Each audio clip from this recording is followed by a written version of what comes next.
Hello, everyone.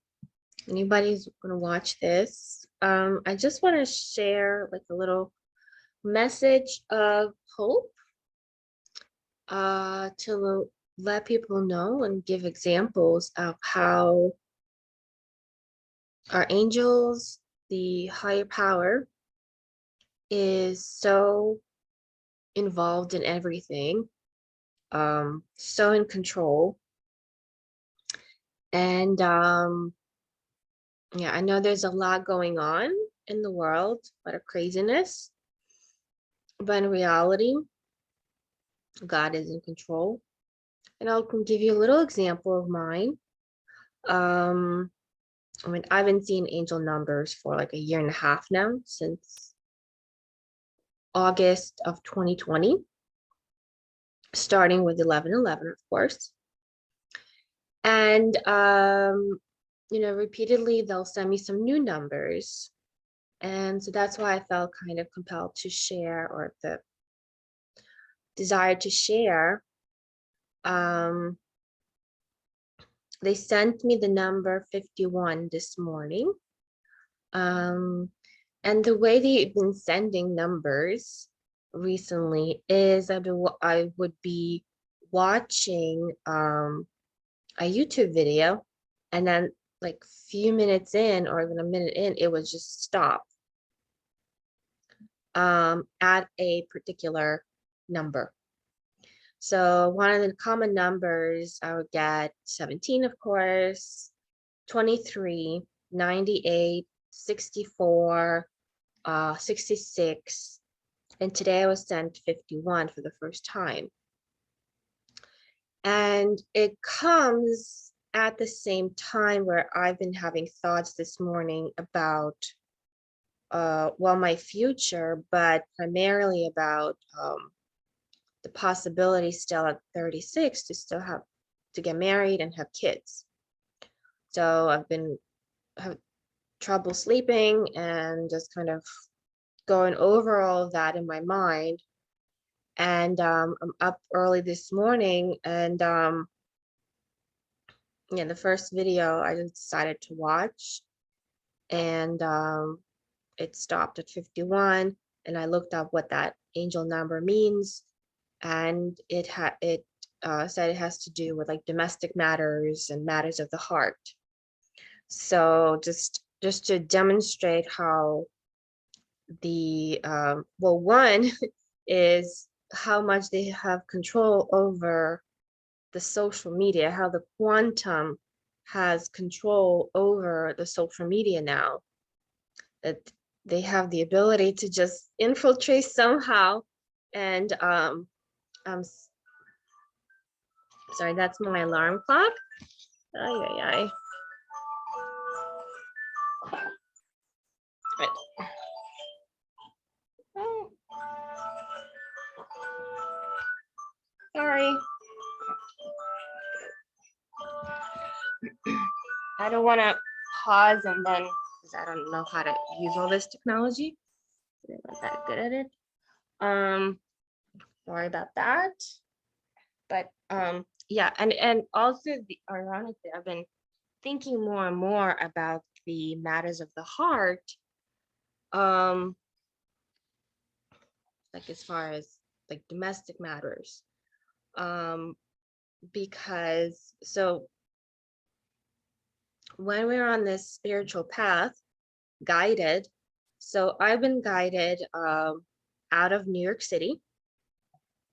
I think the last video I made was I was just about to leave. And I went into the mountains for 3 months, and very shortly I'll be moving on. I'll be moving again, and I'll be moving to Ithaca in New York State. And how do I come to Ithaca? How did I decide to go to Ithaca? Well, when I arrived here, mountains,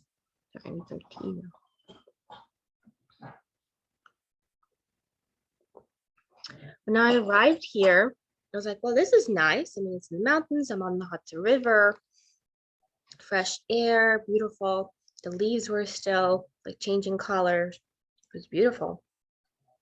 But I was like, well, what's next? Am I gonna stay here, this little town? Am I gonna get a house here? Am I gonna meet the one here? Like, what's next? And then shortly, I got like an automated email from Airbnb saying, don't know where you're going next. Here are a few options. And Ithaca was one of the four. My eyes just went straight there. And then when I clicked on it, it gave me a list of the Airbnbs, and the first one, the very first one, that's the one I was pulled to. And like when you're pulled, you feel it. Like you can't go, you can like check another one. It's like this one, that's it. But there were two issues with it that I didn't like. One was, how do I get there? Because I don't have a car. And Ithaca is 3.5 hour drive from where I am now. And the location I'm in now doesn't have car rentals. So I have to go take a taxi 30 minutes to Albany to get a car rental. And so I kind of said to the higher self, okay, well, this is an issue. I need to figure out how to do this and help. And then the other issue was like the dates, like the dates in the system only allow me like a month and a half. And I was like, that's too short of a time. I need longer. So I put those two issues into the universe, and the next day I kind of got some inspiration, like, well, first just reach out to the person to say if they can change the dates. And then the second was like, okay, well, how do I, get the car rental? The taxi service here is not so good. I ended up booking the car rental without having like certain knowledge, like how I'm going to actually get to the car rental place. And then shortly after, I subscribed to Instacart. And the person that delivered my groceries basically stapled their business card to the bag that said like she's a delivery person, driver. So I was like, oh, maybe she can drive me. And then so I reached out, and she said like, yeah, like I booked the drive with her, and she said she charged like half than the other place, which the other place wasn't even like they have very like limited hours, weird hours, and they charge more. So like this all kind of just like worked out.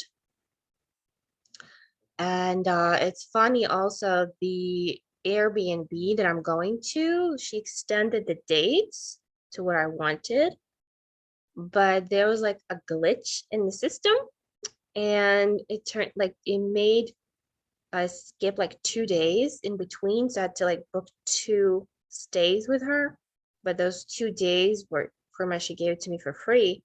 And the second booking was from 17th to the 17th. So it's like, again, guides communicating with me like 17th. So all this stuff is kind of pretty funny. So, but just to show you like how much they're in control, that they're actually have the control over the Airbnb website, or the algorithms, or like, I don't know how that stuff works, but they had control over that as well. Like to put a glitch in the system so that I can book the dates with, the particular angel numbers that they want. 17th, right? Yeah, just again, I just wanted to kind of share this message of everything is in God's control. Things sound kind of hard and stuff.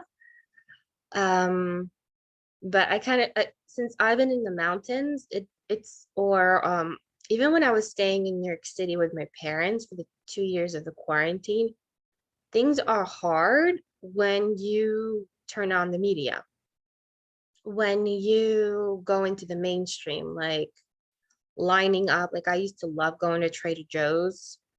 And then because of all the restrictions and their stupid policies, I started hating it. Like the energy was just awful there. And so it made me like think, okay, where else can I go? Like I started buying online stuff, which what is even better. Some of the websites that I researched during quarantine to order from, I'm still using now during my travels. So it became a lot more convenient than relying on Trader Joe's, which their quality is not even that good. I just kind of always went there because the energy was positive before. And now it's just like totally, totally sucky. Like the 2 years, like in the winter, they had us line up outside in the cold, in the rain or snow. And because they were trying to keep the population down inside, but it was like empty inside. The cashiers are just standing around and we're all outside. Like I can get like sick a lot worse just standing outside than from any kind of COVID. Um, but it just kind of makes you like think differently into the things that are better for you. And then the depressing thing that is no longer part of your existence anymore. So yeah, it's like it's only part of your existence when you allow it. Or like the stupid mask mandates that are just came out this month. I have a fake mask and I put it on only when necessary, but it's like it's really cold, so I have a scarf, like so I just kind of pretend to pull it up. And it's just like I'm in and out quickly, just so I don't have to deal with drama. So it's only kind of depressing or hard when you bring it into your life. Other than that, like things actually worked out like great these past 2 years. So yeah, just wanted to put out a little message of hope. And sorry about all the disruptions. And yeah, keep hope in your heart, positivity.